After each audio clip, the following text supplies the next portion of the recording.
तारीफ में एक बात जो कहता जैसा हूं करता है उसको वैसा आनंद जी, आपकी सूचक तारीफ कहा में जाता है। एक तारीफ छोटी सी आपकी और भाजपा क्या हुआ था मेरे पास भाजपाइयों के बारे में बता दूं अमन आनंद जी, भाई, एक मिनट बस, एक ये मिनट, बिना एक छोटा कांग्रेस सा के कमेंट, बिना जी नहीं सकते, एक और छोटा सा कांग्रेस कमेंट, के साथ जी नहीं सकते। एक छोटा सा ये कमेंट राहुल आपकी गांधी तारीफ के में। बिना जी नहीं सकते और राहुल गांधी के साथ जी नहीं सकते। एक तारीफ है, एक तारीफ आपकी आनंद भाई, जब वाह आज रे भाजपा कांग्रेस मेरे साथ आती नहीं, बताइए, पता नहीं उनको दिक्कत है, तो मुझे लगा कांग्रेस का पक्ष कौन रखेगा।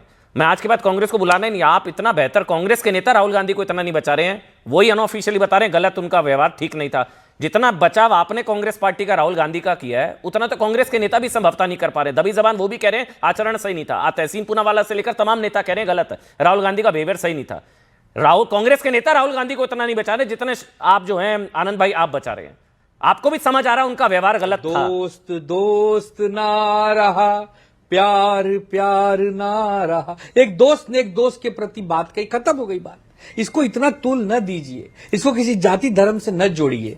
एक बात थी, चुटकी में खत्म हो गई। चुटकी अच्छा उस पर टैक्स मत लगा दीजिए। चुटकी ले रहे थे, चुटकी ले रहे थे। सुधांशु त्रिवेदी समझ ही नहीं पा रहे हैं, आप चुटकी ले रहे थे भाई। वो यही जो है सारे नेता कह रहे हैं, इमरान मसूद ने कहा हंसी मजाक में कह दिया, आप लोग इतना मुद्दा बना देते हैं। चुटकी ले रहे थे भाई वो त्रिवेदी जी, चुटकी।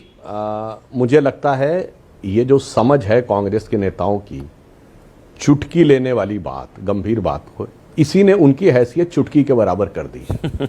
अगर किसी की गंभीर राजनीतिक समझ ये है तो अपने आप समझ लेना चाहिए भाई साहब।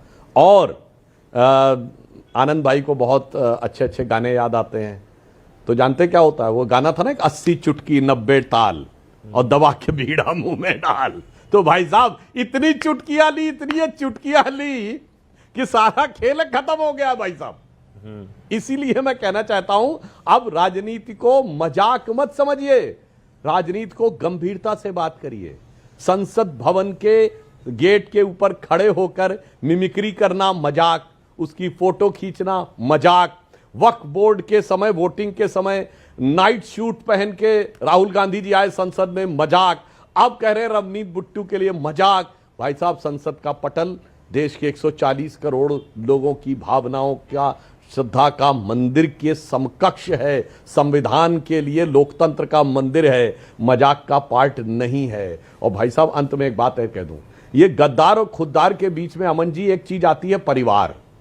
और आनंद भाई को अच्छी तरह समझना चाहिए इन पार्टियों के लिए क्या है कि परिवार ही पार्टी है, हमारे लिए पार्टी ही परिवार है। बस यही समस्या हो जाती है, जब आप परिवार को पार्टी समझने लगते हैं तो पार्टी कब आपके हाथ से निकल गई किसी को पता नहीं लगता है। मैं कह रहा हूं, अगर आप पार्टी को परिवार समझते का इस्तेमाल अगर तो करना ही था, भारतीय जनता पार्टी जनसंघ के जमाने से 74 साल से आज तक एक बार विभाजन नहीं हुआ। हमने इमरजेंसी भी झेली, हमने राम मंदिर के समय भी आंदोलन झेला, हमने गोरक्षा के समय भी झेला, हमारे हिंदू आतंकवाद भी झेला। सुधांशु जी, मगर मजाल है कि कोई सोमनाथ जी और अनंत विजय, एक कमेंट आपका, गद्दार कहना ही था, तो मैं तो ये सवाल पूछ रहा हूं, आतंकी की मौत पर आंसू बहाना वो गद्दारी नहीं थी? या 26/11 को आरएसएस की साजिश बता देना वो गद्दारी नहीं थी? या पाकिस्तान में जाकर भारत की सुपारी देकर आना वो गद्दारी नहीं थी? कश्मीर में जनमत संग्रह की बात करना वो गद्दारी नहीं थी? सोमनाथ जी ये सब गद्दारी है ना?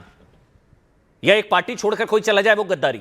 देखिए मैंने तो आपको शुरू में ही कह दिया, मेरे मित्र मुझसे राजी नहीं हो पा रहे थे, पता नहीं उन्होंने सुना नहीं शायद मुझे। मैंने कहा ना कि जब जब भाजपा घिरती है तो राहुल जी कुछ ऐसा बोलते हैं कि देश का सारा फोकस वहां शिफ्ट हो जाता है। आज भी वही हुआ। वो तो आपके नेता हैं, इंडी के नेता हैं, वो तो आपके नेता हैं, वो तो कोई इंडी के नेता, हम तो इंडी से कब के बाहर हो गए भैया? नहीं, अब अलग हो गए, कोई इंडी नहीं हमारे लिए। अच्छा, अब राहुल को नेता अलग हो गए, हम तो कब के अलग हो गए? हाँ, हम तो पहचान लिए, हमको तो समझ में आ गया कि भाजपा और कांग्रेस एक ही थाली के चट्टे बट्टे हैं। ये दोनों आपस में हाथ मिला करके देश को बेवकूफ बना रहे हैं। ठीक है, आज पूरा देश पूछ रहा था कि भाई नरवाने साहब का जो स्टेटमेंट है किताब के अंदर, उस पे भाजपा खुल करके आए ना, बताए देश को कि वो गलत बोल रहे हैं। भाई गलवान वैली में जो नो मैन्स लैंड है, जो between China and India border है, ठीक है, वो तो जा चुका चाइना के पास। ठीक है, नहीं उस पे तो मेरी भी ना इत्तेफाकी थी भाई बीजेपी से, मेरी भी ना। राहुल को बोलने से रोकने से बीजेपी ने अपना नुकसान किया, क्योंकि पता तो लगे कि मोदी ने फ्री हैंड दिया था आर्मी को, वहां पर जो उचित समझो वो करो। राहुल को बोलने देते बीजेपी के पक्ष में जाता। राहुल को बड़ी बात नहीं है। देखिए स्ट्रैटेजिक उसमें बात ही लिखी नरवाणे जी ने, नरवाने जी ने क्या कहा है? ठीक है। कि हमने मोदी जी को हमने आनंद जी, रक्षा आनंद जी, एक मंत्री कमेंट जी को जल्दी फोन से, किया आनंद जी। कि बताइए क्या करना है। आनंद जी ये वो चाइना तो है, ये मुझे लग रहा है पाकिस्तान राहुल नहीं है। गांधी को रोककर हमको बीजेपी ने एक्शन अपना लें, नुकसान उसका किया। रिपरकशन बड़ा हो सकता है। आनंद जी 30 सेकंड। अमन जी देखिए, नहीं, आप बात समझ वो अमन जान- जी वो आप जानना बात चाह रहे समझ थे। नहीं पा रहे। हाँ। आप राहुल जी की बात समझ नहीं पा रहे। हाँ जी। आप राहुल जी की बात समझ नहीं पा रहे। राहुल जी का जो कहना है वो ये सिर्फ है कि मेरा वचन ही शासन है। ऐसे परिवार से आने वाले व्यक्ति को जिनका वचन ही शासन है, अगर उन्होंने गद्दार कह दिया तो पूरे देश को गद्दार मानना पड़ेगा। आप पता नहीं क्यों नहीं समझना चाहते हैं। समझ गया सर, मैं पूरा देश भी समझ गया। शुक्रिया सर। आनंद जी आपका, सुधांशु जी और आनंद जी और सोमनाथ भाई आपका। थोड़ा सा ब्रेक, तुरंत हाजिर, थोड़ा सा ब्रेक ले रहे हैं।